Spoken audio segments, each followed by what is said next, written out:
Halo Sobat Andi di seluruh Indonesia, bertemu lagi dengan saya Fitri Yaningsi dalam pembahasan soal-soal SNBP di tahun 2023. Nah, dalam tayangan ini kita akan bersama-sama membahas ya terkait dengan tips dan trik untuk lolos tes SNBP tahun 2023, serta nanti kita juga akan membahas nih beberapa rincian dari rangkuman materi serta contoh-contoh soalnya. Oke, seperti apa sih tes SNBT di tahun 2023 ini? Langsung saja ya kita bahas bersama-sama.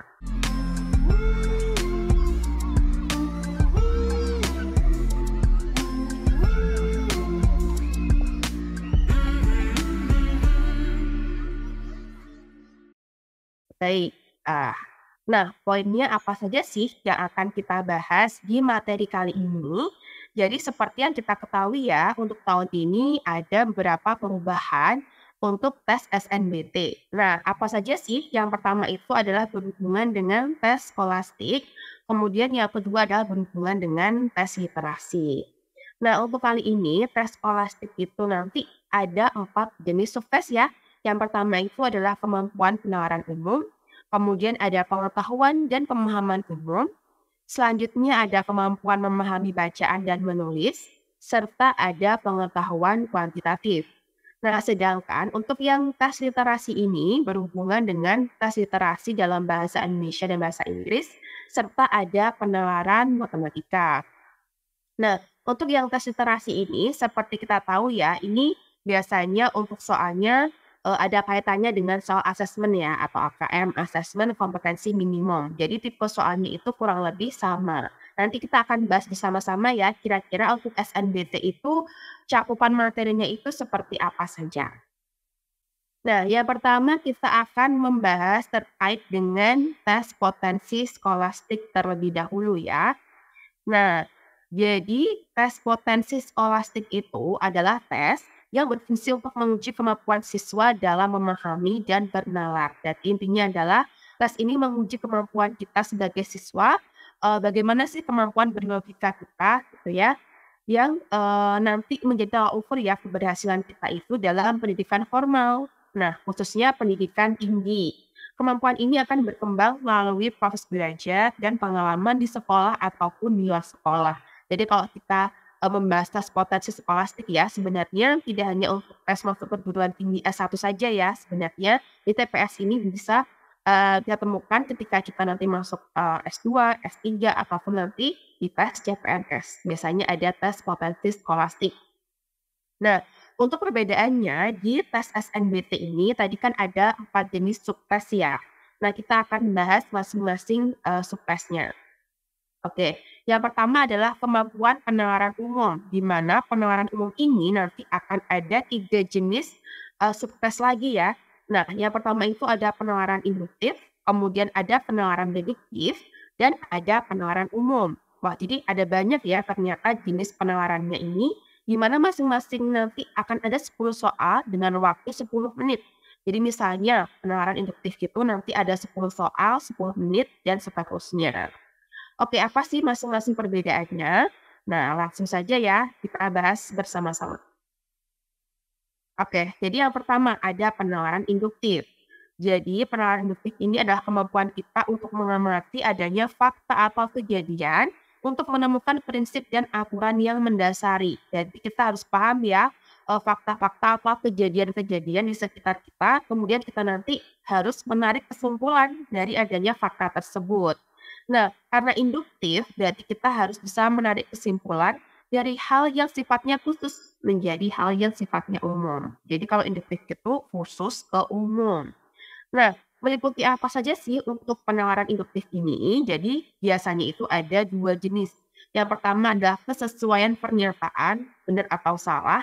Yang kedua adalah sebab akibat. Nah, nanti kemudian kita disuruh untuk menemukan kesimpulan dari pernyataan yang disajikan. Contohnya seperti apa? Nanti akan kita bahas bersama-sama ya. Kita lanjut dulu kita ke penalaran deduktif. Jadi penalaran deduktif ini adalah kemampuan seseorang untuk bernalar juga, tetapi dengan menggunakan premis. Jadi nanti akan ada premis-premis yang kita ketahui dari adanya suatu pernyataan gitu. Nah, Di penerapan deduktif ini kebalikan dari induktif ya. Jadi kalau deduktif itu kesimpulannya itu bersifat khusus dari hal yang sifatnya umum. Nah, meliputi simpulan logis dan juga penalaran analitik. Oke, lanjut ke penalaran kuantitatif. Nah, yang dinamakan kuantitatif berarti di sini dia berhubungan dengan angka ya. Kuantitatif berarti berhubungan dengan angka-angka atau perhitungan. Di mana kemampuan ini, kemampuan bernalar kita, berlogika kita ini akan menekankan pada penarikan kesimpulan berdasarkan data atau informasi kuantitatif. Tuh.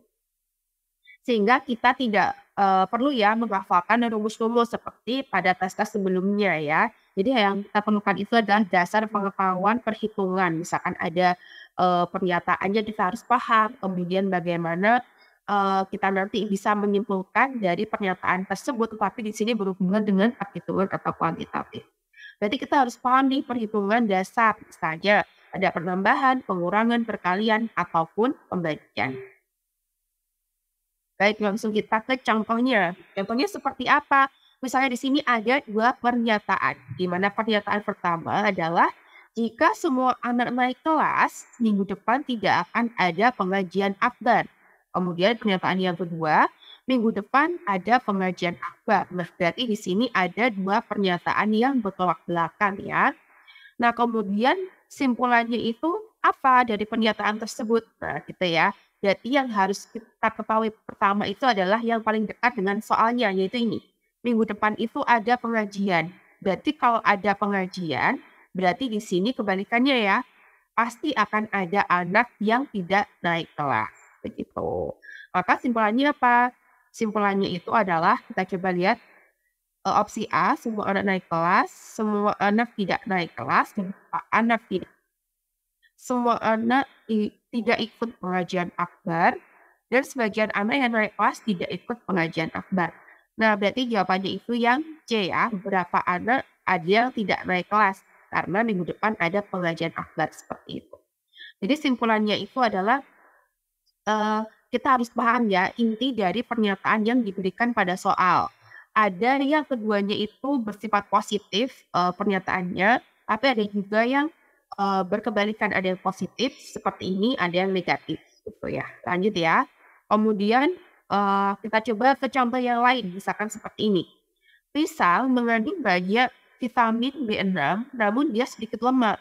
Sedangkan daging memiliki banyak lemak, sedikit vitamin B6. Nah, ini kan berarti ada 2 pernyataan yang saling bertolak belakang ya. Yang satu membicarakan pisang, yang satu membicarakan daging. Bila anak mengonsumsi pisang, berarti kita lihat di sini ya, pisang berarti dia pasti banyak vitamin B6, tapi dia sedikit lemak gitu. Nah, tapi oke, ini ada sedikit jebakan ya. Soalnya itu adalah kemungkinan yang salah, bukan kemungkinan yang benar. Nah, berarti kita harus menemukan nih pernyataan dari masing-masing opsi itu yang salah itu yang mana. Ya, kita lihat ya, yang A. Anak memiliki sedikit lemak, banyak vitamin B6. Nah, ini berarti betul ya. Kalau kita mengkonsumsi pisang, berarti kan tadi banyak vitamin B6 tapi sedikit lemak. Tuh, berarti dia tidak mungkin salah. Kemudian yang B, sebagian anak memiliki sedikit lemak. Sebagian anak, padahal di sini dia membicarakan tentang pisang secara umum, bukan sebagian atau sedikit anak ya. Berarti yang B juga salah. Kemudian, yang C, anak harus mengonsumsi daging agar mendapatkan banyak lemak. Nah, ini sesuai ya. Anak itu harus mengonsumsi daging supaya, asupan diterima itu banyak mengandung lemaknya.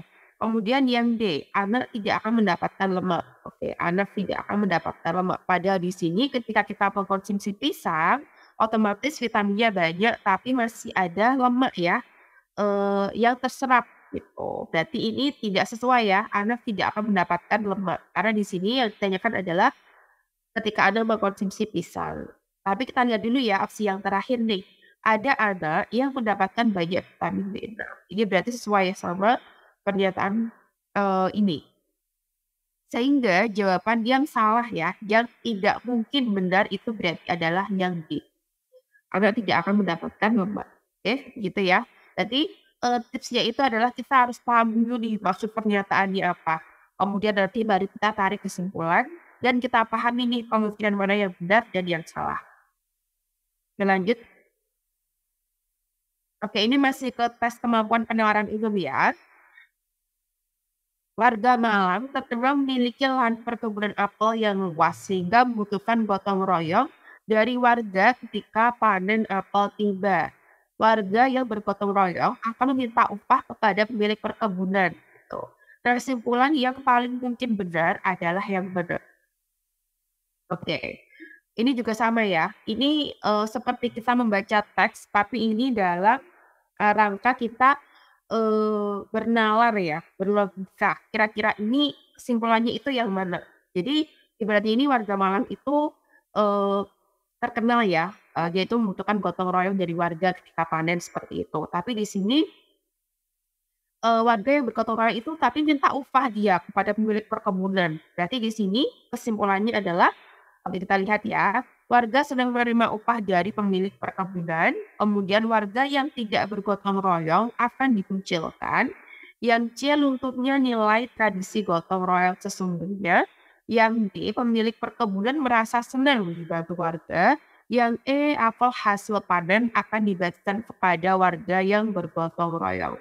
Oke, berarti di sini termasuk kita harus menyimpulkan secara implisit ya, tersembunyi. Ini kira-kira apa? Nah, berdasarkan, pernyataan tersebut, kemungkinan yang paling berat itu adalah yang C, lunturnya nilai tradisi gotong royong sesungguhnya. Kenapa yang C? Kenapa bukan opsi yang lain?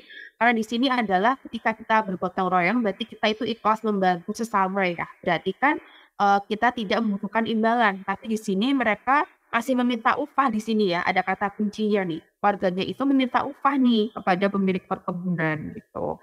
Berarti di sini luntur nih nilai gotong royong yang sesungguhnya, gitu ya. Berarti di sini jawabannya adalah yang C. Oke, berarti, di sini yang kita tahu adalah kita harus memahami ya konteks, berbahasa yang baik dan benar, kemudian kita juga paham maksud dari pernyataan itu apa.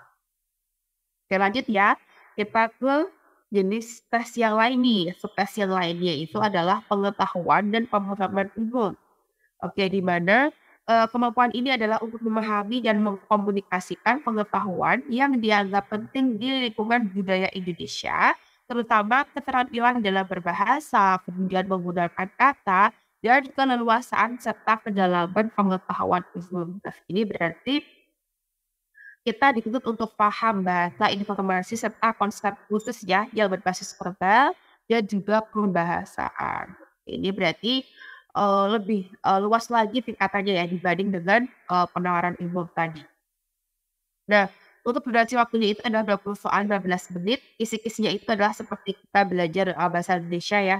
Kita harus paham ide pokok itu apa, kemudian bentuk kata, kemudian bagaimana kesesuaian wacana, bentuk kalimat yang padu atau tidak, hubungan antar paragraf itu seperti apa, serta sinonim ataupun antonim ya. Intinya adalah pengetahuan dan pemahaman umum itu, berhubungan dengan, bahasa Indonesia kita. Berarti kita benar-benar diuji ya, kemampuan kita dalam menerapkan bahasa Indonesia yang baik dan yang benar.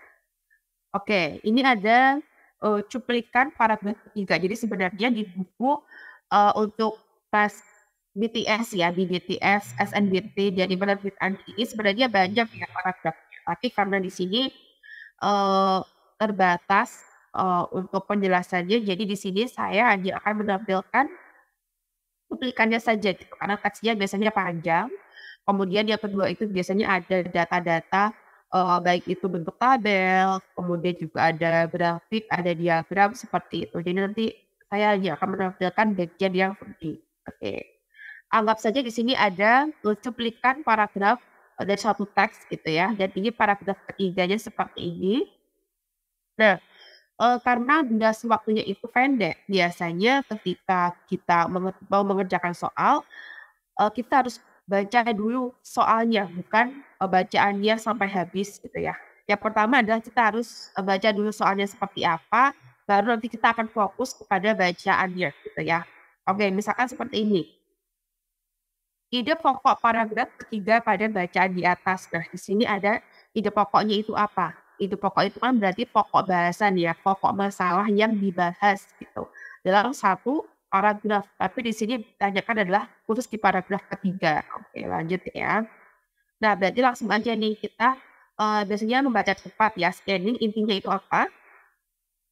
Untuk mengurangi masalah kemacetan di Jakarta, intinya menciptakan transportasi baru ya, sehingga nanti masyarakat bisa nyaman ya, menuju transportasi umum. Di mana di sini ada MRT, merupakan mode raya terpadu yang merupakan transportasi umum baru di DKI ya, di mana MRT ini adalah proyek infrastruktur yang tujuannya adalah mengurangi kepadatan lalu lintas ya, kemudian juga mengurangi polusi udara. Nah, MRT ini merupakan solusi terbaik untuk mengurangi kemacetan karena, MRT merupakan transportasi yang praktis, cepat, relatif murah, serta memiliki waktu tempuh yang efisien khususnya bagi para pekerja. Berarti intinya adalah kita membahas tentang bagaimana cara pemerintah, di DKI Jakarta itu untuk mengurangi kemacetan dan mengurangi polusi dengan adanya MRT ya, di mana MRT ini memiliki banyak, manfaat karena di sini dia ada kelebihannya, seperti itu. Oke, berarti lanjut ya, kita langsung ke opsinya. Yang A, penciptaan transportasi baru oleh pemerintah DKI Jakarta untuk menanggulangi kemacetan. Yang B, MRT sebagai solusi utama dalam menyelesaikan masalah kemacetan di Indonesia. Yang C, penggunaan proyek MRT oleh pemerintah DKI Jakarta. Yang D, MRT merupakan transportasi baru di Jakarta. Atau E, pentingnya MRT bagi masyarakat, terutama pekerja di Jakarta. Oke, kita coba bahas mulai dari yang E dulu, pentingnya MRT bagi masyarakat, terutama pekerja di Jakarta.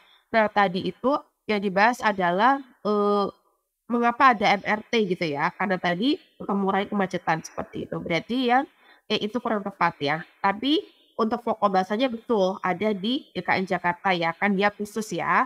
Kemudian yang D, MRT merupakan transportasi baru di Jakarta. Dia tidak ada, perkataan atau pernyataan yang mengatakan bahwa itu merupakan transportasi baru. Kemudian yang C, pengenalan proyek MRT oleh pemerintah Provinsi DKI Jakarta. Nah, ini sebenarnya mirip-mirip ya, tapi kurang tepat. Kemudian yang B, MRT sebagai solusi utama. Nah, di sini juga belum dijelaskan kalau MRT itu adalah solusi utama. Nah, dijelaskan ini sebagai salah satu solusi ya untuk menyelesaikan kemacetan dan polusi. Kemudian yang A, penciptaan transportasi baru oleh pemerintah Provinsi DKI Jakarta untuk menanggulangi kemacetan. Nah, ini ya. Jadi di sini ada, eee, intinya ada permasalahannya itu apa, jadi kemacetan dan permasalahannya, kemudian solusinya itu adalah transportasinya, yaitu MRT, seperti itu. Jadi di sini yang dibahas itu adalah yang A ide pokoknya, ya, karena dia membicarakan, secara umum inti dari paragraf ketiga. Lanjut ya, kita ke subtes, selanjutnya, yaitu kemampuan memahami bacaan dan menulis. Di mana, ini merupakan kumpulan pengetahuan yang meliputi kemampuan dasar dalam membaca, kemudian juga kelancaran membaca, serta keterampilan menulis. Kemudian juga nanti bisa kita pahami dengan bahasa tulis ya, dan juga ekspresi pikiran kita melalui tulisan. Dan jumlah soalnya 20 soal 25 menit ya. Ini, durasi waktunya itu lebih lama karena memang ini berhubungan dengan bacaan ya. Biasanya bacaannya itu panjang-panjang dan juga kita harus menganalisa ya masing-masing itu pernyataan mana yang benar dan salah, kemudian nanti berhubungan dengan kisi-kisi materi ini ya. Jadi hampir sama dengan tadi ya, ada ide pokok, kepaduan wacana, kalimat efektif, ejaan, konjungsi, makna kata, bentuk kata, dan juga kesimpulannya. Nah, contohnya itu seperti ini. Oke, contoh tes kemampuan membaca dan menulis ada, sedikit cuplikan teksnya, kemudian yang ditanyakan adalah dalam bacaan tersebut terdapat kalimat yang tidak padu, kalimat tersebut terdapat pada kalimat keberapa, ya. Berarti kalau tidak padu di sini berarti, biasanya kalau kita membaca suatu paragraf itu kan ada masing-masing. Nah, kalimatnya nih ya, kalimat pertama, kedua, ketiga, dan seterusnya. Nah, ketidakpaduan itu berarti ada, beberapa kalimat ya dalam paragraf ini yang dia tidak berhubungan satu sama lain. Misalnya, ketika kita menulis, kita harus, paham dulu konteksnya dari, kalimat pertama, kemudian kalimat kedua. Nah, ini harus ada hubungannya nih dari kalimat pertama ke kedua. Coba ya. Keterbukaan batik Banyuwangi terhadap perwajian baru warga dan motif menunjukkan watak orang Banyuwangi yang sangat percaya diri meramu aneka pengaruh untuk kemudian diakui sebagai identitas diri. Tabrak budaya ini, nah berarti kan dia masih berhubungan ya, adanya tabrak budaya di daerah Banyuwangi ya, juga terlihat pada ramuan kuliner seperti rawon Malang dicampur dengan pecel Madiun menjadi rawon pecel. Nah, orang Banyuwangi sangat terbuka ya menerima budaya luar untuk diolah menjadi budaya Banyuwangi. Sinkretisme budaya yang juga tampak di batik Banyuwangi ini menjadi suatu yang mutlak terjadi karena Banyuwangi hingga kini memang dihuni oleh beragam suku, di mana banyak pendatang asing yang datang ke Mojokerto. Kedatangan beragam suku bangsa untuk tinggal menetap di Banyuwangi antara lain dimulai pada penjajahan Belanda. Belanda mendatangkan buruh perkebunan dari Jawa dan Madura. Nah, kita sudah membaca ya, berarti di sini kita bisa melihat ada hal yang kurang padu, yaitu di kata Mojokerto ya. Banyak pendatang asing datang ke Mojokerto. Nah, ini seharusnya adalah Banyuwangi ya, bukan Mojokerto. Nah, berarti di kalimat kelima ini tidak sinkron ya, tidak sesuai dengan kalimat keempat dan keenam. Oke, berarti di sini jawaban yang tepat adalah yang C ya. Berarti kalimat kelima yang tidak padu, seperti itu. Ini adalah contoh-contoh, secara ringkas ya untuk tipe-tipe soal seperti ini. Lanjut, kemudian kita ke pengetahuan kuantitatif. Nah, ini berhubungan dengan angka, itu sekumpulan pengetahuan matematika yang diperoleh seseorang, termasuk kemampuan untuk melakukan perhitungan matematika. Durasinya adalah 20 menit, waktunya termasuk lama ya karena 15 soal, dan di sini ada, matematika dasar yang diuji, misalkan bilangan, aljabar dan fungsi, geometri, statistika, serta peluang. Oke. Nah, coba nanti diperhatikan ya. Untuk contoh tes pengetahuan kuantitatifnya. Sebuah bejana berbentuk silinder berisi air seperempatnya. Jika ditambah air 5 liter, ternyata menjadi setengahnya. Nah, kapasitas bejana tersebut adalah berapa liter? Oke, berarti ini termasuk pengetahuan kuantitatif karena berhubungan dengan hitungan. Jadi, kita bisa menghitung dengan cara bahasa matematika ya. Jadi, eee, kita umpamakan B itu adalah kapasitas bejana, berarti 1/4 B ini ditambah 5 liter air sama dengan setengah B. Ya ini ya, setengah B. Oke. Kapasitas bejana atau full-nya dia itu bisa, menampung air berapa gitu ya, berapa liter. Berarti langsung aja nih kita hitung, 5-nya tetap di sini, ini setengah B dikurangi 1/4 B. Oke, kemudian nanti kita samakan penyebutnya seperti ini. 4 ya ini, 2 dan 4 kan penyebutnya jadi 4 ya, 4 dibagi 2, kemudian kali 1 jadi 2, 4 bagi 4 kali 1, kemudian kita hitung 2 min 1/4, berarti 1/4 B sama dengan 5. B-nya berapa? B-nya berarti 5 kali 4/1 ya, berarti sama dengan 20. Berarti kapasitas fullnya itu adalah 20 liter, berarti yang C. Oke, kita sudah membahas tadi ya, tes skolastik atau tes potensi skolastik sama saja ya. Kemudian kita ke tes literasi. Oke, di sini, mirip dengan AKM ya atau asesmen kompetensi minimum, di mana di sini, secara dari Kamus Besar Bahasa Indonesia atau KBBI, literasi itu adalah kemampuan menulis membaca atau pengetahuan dan keterampilan dalam bidang atau aktivitas tertentu ya, misalnya literasi komputer dan lain-lain. Kemudian ada juga kemampuan individu dalam mengolah informasi dan pengetahuan untuk kecakapan hidup. Nah, literasi ini ada 2 jenis ya, ada bahasa Indonesia sama bahasa Inggris. Nah, di sini dia jumlah soal dan durasi waktunya itu berbeda. Kalau yang bahasa Indonesia itu 35 soal, 45 menit.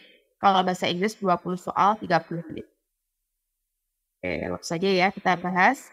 Untuk yang literasi bahasa Indonesia terlebih dahulu, di mana kisi-kisinya ini sangat banyak ya.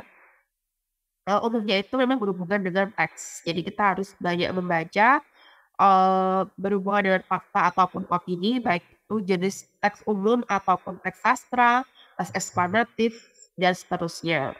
Serta, biasanya juga berhubungan dengan, gagasan pendirian ya, apakah dia itu sesuai atau tidak sesuai dengan isi bacaan. Kemudian juga inferensi ya, kesimpulan meyakinkan dalam bacaan argumentatif.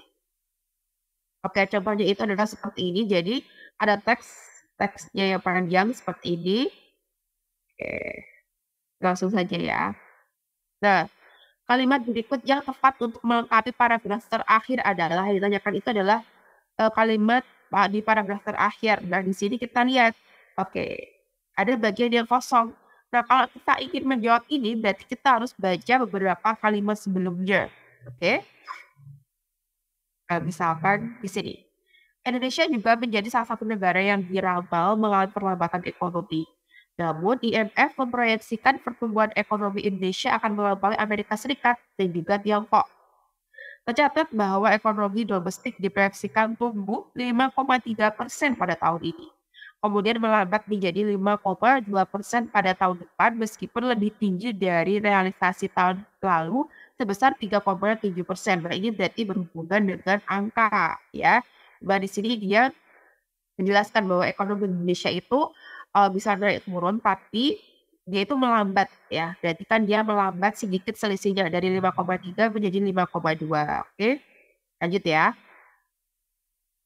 Oke, berarti kalimat yang tepat untuk melengkapi paragraf terakhir itu yang mana? Kita lihat ya. Proyeksi ekonomi Indonesia dipastikan turun drastis. Ini salah ya. Yang tadi kan selisihnya dia hanya sedikit. Oke, berarti yang A salah. Yang B, proyeksi ekonomi Indonesia belum tentu mengalami penurunan di tahun depan karena situasi yang berbeda. Nah, ini juga salah ya, karena tadi sudah ada angkanya. Berarti pasti akan ada proyeksi atau prediksinya itu berapa ya. Yang C, proyeksi ekonomi Indonesia pada tahun ini turun 0,1 poin persentase dari ramalan IMF sebelumnya. Nah, ini berarti betul ya, 0,1 poin. Kita lihat. Ini ya. Tahun ini itu 5,3, kemudian melambat jadi 5,2. Berarti kan dia selisihnya 0,1. Oke, berarti kemungkinan yang C ya. Kita lihat dulu nih yang B sama E. Proyeksi ekonomi global pada tahun ini meningkat sesuai dari ramalan IMF sebelumnya. Tadi kan dia membahas Indonesia ya, bukan global. Berarti yang B salah. Yang E, proyeksi ekonomi global pada tahun mendatang dipastikan meningkat sesuai dari ramalan IMF sebelumnya. Ini juga global. Berarti dia kurang tepat. Berarti jawabannya adalah yang C. Karena dia fokus di proyeksi ekonomi Indonesia yang turun 0,1 poin. Oke, lanjut. Oke, kita ke tes literasi dalam bahasa Inggris ini juga sama ya, seperti AKM, dia itu full, semuanya itu dalam teks. Jadi kita harus, banyak membaca teks bahasa Inggris, entah itu dia dalam bentuk berita, ataupun teks, berupa prosedur, ataupun teks narasi, ataupun dia berhubungan dengan deskripsi dan seterusnya. Kita harus banyak membaca. Pertama kita banyak membaca data-data ya. Kemudian kita juga harus, memahami nih, sinonim, antonim, kemudian juga, arti dari kata-kata sulit misalkan seperti ini ya. Frase dari taking a fall di paragraf ke-6 itu memiliki makna yang sama dengan apa, gitu ya. Kita lihat ya, population of commercially important lobster species are thought to be declining and overpricing, particularly of cloud lobster in Europe, is taking a fall. Additionally, pollution is causing salmon and other illnesses in normally disease-resistant species. Oke. Nah, yang ditanyakan itu adalah taking a fall di sini ya. Jadi kita harus paham maknanya dulu, baru kita lihat nih, sinonimnya itu sama dengan apa gitu ya. Oke, kita lihat, masing-masing opsinya ya. Jadi yang A itu alarming. Alarming itu artinya adalah menggelisahkan. Nah, sebelumnya kita harus tahu dulu taking a fall itu apa sih? Taking a fall itu adalah merusak ya. Berarti merusak itu tidak sama dengan menggelisahkan ya. Menggelisahkan, berarti ini salah. Kemudian yang B, affecting itu mempengaruhi, berarti dia juga salah. Lalu yang C, flourishing itu adalah maju atau berkembang dengan baik, ini juga kurang tepat ya. Yang D, damaging itu adalah merusak. Nah, ini berarti betul ya, taking over itu sama dengan damage, merusak. Kalau ada calming, artinya adalah menenangkan. Tuh, berarti jawaban yang tepat itu adalah yang B. Ya, gitu.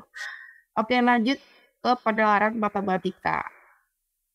Oke, ini, hampir sama dengan kuantitatif ya, cuma ini kisi-kisinya itu dia lebih banyak, kemudian dia juga berhubungan dengan, cara kita menafsirkan adanya permasalahan dan informasi yang melibatkan aspek kuantitatif. Dengan 20 soal, waktunya itu 30 menit. Ini lebih kompleks lagi ya di pelajaran matematika dibandingkan dengan tes kuantitatif. Nah, kita harus, banyak, belajar menghitung ya. Kita harus paham, bagaimana menggunakan bilangan, kemudian himpunan, matematika sosial, dan seterusnya. Oke. Termasuk ini ya, kita paham, rumus-rumus bangun datar, bangun ruang, kemudian, statistika, dan juga teori-teori dari penyacaran dan peluang. Oke. Nah, misalkan ini ya, peluang. Gampangnya ya, peluang Starla dan Nico lulus dalam ujian matematika secara berturut-turut adalah 0,93 dan 0,97. Berarti Starla itu lulus 0,93 atau 93%, sedangkan Nico itu lulusnya adalah 0,97 ya, atau 97%. Nah, berarti ini peluangnya ya. Kemudian peluang Starla tidak lulus sedangkan Nico lulus adalah oke. Yang sama tidak lulus, Niko lulus. Nah, supaya kita lebih mudah, apa ya, ada gambaran, kita bisa lihat menggunakan tabel seperti ini. Oke, dan perhitungannya ya. Ini anggap Starla dan ini Niko nih. Kita bisa lihat Starla tadi 0,93 lulusnya, sedangkan Niko 0,97 ya. Nah, berarti kemungkinan tidak lulus itu berapa? Nah, anggap saja di sini kita bisa menghitung dari 100% ya, penuhnya kan 100%. Oke, atau kalau kita bisa, tulis dalam bentuk desimal itu kan 1. Nah, berarti 1 dikurangi 0,93 itu adalah 0,07. Itu adalah kemungkinan Starla tidak lulus, sedangkan Nikonya itu lulus. Berarti yang kita lihat adalah ini. Nah, ini ya, Starla 0,07, Niko 0,97. Ini tidak usah kita anggap tidak masalah, karena yang ditanyakan itu adalah Niko lulus, sedangkan Starlanya nggak lulus, gitu ya. Kemudian baru nanti kita kalikan. Kenapa dikalikan? Karena yang ditanyakan adalah peluang keduanya. Starla tidak lulus, Niko lulus, gitu ya. Ada kata dan. Berarti kita harus mengalihkan prosentasenya ya, 0,07 itu sama dengan 7%, 0,97 itu sama dengan 97%, kemudian kita kalikan. Nah, berarti kemungkinannya itu adalah 6,79, berarti yang B. Nah, nanti, teman-teman bisa mencoba sendiri, misalkan di sini nanti, diubah ya angkanya, kemudian nanti misalkan diganti nih peluang Starla lulus, Niko tidak lulus, dan seterusnya. Nanti ini bisa, diotak-atik ya untuk, kalimatnya ataupun angkanya, oke. Oke, dan ini yang terakhir ya, adalah tips dan triknya. Jadi, untuk mengerjakan tes SNBT ini kita juga punya strategi sendiri ya, supaya nanti kita bisa, dengan mudah mengerjakan dan insya Allah nilainya juga bagus gitu ya. Yang pertama itu adalah karena waktunya itu singkat, sedangkan soalnya juga cukup banyak, maka teman-teman perlu melihat soal yang paling mudah. Jadi kalau yang paling sulit itu skip dulu aja. Nanti kalau yang paling mudah sudah dikerjakan, baru nanti kita move ke beberapa soal yang medium ataupun yang sulit. Kemudian jika ada bacaan panjang, kan banyak bacaan panjang ya, kita fokus ke soalnya dulu. Apa yang ditanyakan, baru ke scanning text. Semuanya kita fokus ke soal, ya. Lanjut, pahami pola-pola soal. Biasanya apalagi berhubungan dengan kuantitatif ya, kita harus paham, jenis atau pola soalnya itu seperti apa, kemudian bagaimana cara menghitungnya. Biasanya ada beberapa soal yang yaitu ada tips atau trik cara cepat mengerjakan. Kemudian lihat kata kunci pada tiap soal. Kata kunci biasanya akan muncul berkali-kali atau lebih dari satu ya, kita lihat ya kata kuncinya. Apalagi ini berhubungan dengan bahasa. Lanjut, kita harus banyak berlatih dan perhatikan durasi. Biasanya kalau saya dulu ya, berlatih mengerjakan soal itu adalah kita harus paham durasinya. Jadi, kita ada timernya setiap, subtasnya itu, nanti kita bisa terlatih ya. Jadi diibaratkan kita itu sama dengan mengerjakan soal, di tempat yang sama gitu, di waktu tersebut gitu. Jadi ibaratnya misalkan, ada 20 soal, waktunya 20 menit, misalkan seperti itu. Jadi kita juga harus ngecek gitu, apakah kemampuan kita itu, sesuai tidak dengan durasi waktu, yang diberikan, sehingga kita harus banyak, berlatih. Apalagi kita, lebih baik lagi kalau misalkan kita itu, ada jadwalnya gitu, misalkan sehari itu nanti belajar sukses apa, kemudian, berapa kali kita mereview itu juga sangat penting ya. Misalkan ini, jika kita mengikuti tryout atau berarti soal berdiri, upayakan mengerjakan soal yang sama lebih dari satu kali untuk mengetahui perkembangan komputer berdiri. Ya, ini sama dengan saya biasanya. Jadi saya biasanya itu seperti soal pretest dulu. Saya belum tahu gambaran soalnya seperti apa, coba aja latihan soal. Nanti kita bisa tahu nih, sebelum belajar itu salahnya berapa, benarnya berapa.